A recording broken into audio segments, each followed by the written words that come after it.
आज की कथा का शीर्षक है कि सांपों की जीभ क्यों कटी हुई होती हैं, इसके पीछे क्या पौराणिक कथा है। ये तो हम सभी जानते हैं कि सांप की जीभ आगे से दो हिस्सों में बटी हुई होती है, किंतु ये ऐसी क्यों होती है, इसका वर्णन महाभारत में उल्लेखित है। वेदव्यास रचित महाभारत में इससे संबंधित एक बहुत ही रोचक कथा है, जो इस प्रकार है। महाभारत के अनुसार महर्षि कश्यप की 13 पत्नियां थीं। इनमें से कद्रू भी एक थी। सभी नाग कद्रू की संतान थी। महर्षि कश्यप की एक अन्य पत्नी का नाम विंता था। पक्षीराज गरुड़ विंता के ही पुत्र थे।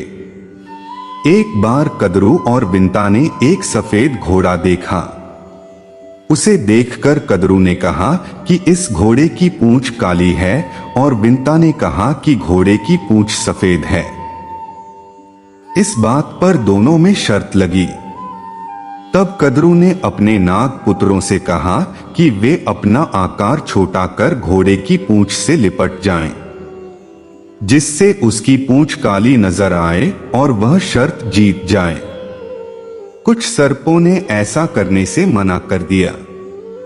तब कद्रू ने अपने पुत्रों को श्राप दे दिया कि तुम राजा जन्मेजय के यज्ञ में भस्म हो जाओगे।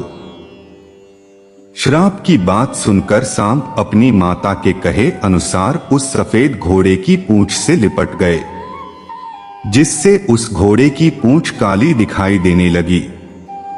शर्त हारने के कारण विंता कद्रू की दासी बन गई। जब गरुड़ को पता चला कि उनकी मां दासी बन गई है, तो उन्होंने कद्रू और उनके सर्प पुत्रों से पूछा कि तुम्हें मैं ऐसी कौन सी वस्तु लाकर दूं, जिससे कि मेरी माता तुम्हारे दासत्व से मुक्त हो जाए। तब सर्पों ने कहा कि तुम हमें स्वर्ग से अमृत लाकर दोगे तो तुम्हारी माता दासत्व से मुक्त हो जाएगी। अपने पराक्रम से गरुड़ स्वर्ग से अमृत कलश ले आए और उसे कुशा यानी एक प्रकार की धारदार घास पर रख दिया। अमृत पीने से पहले जब सर्प स्नान करने गए, तभी देवराज इंद्र अमृत कलश लेकर पुनः स्वर्ग लौट गए। यह देखकर सांपों ने उस घास को चाटना शुरू कर दिया जिस पर अमृत कलश रखा था।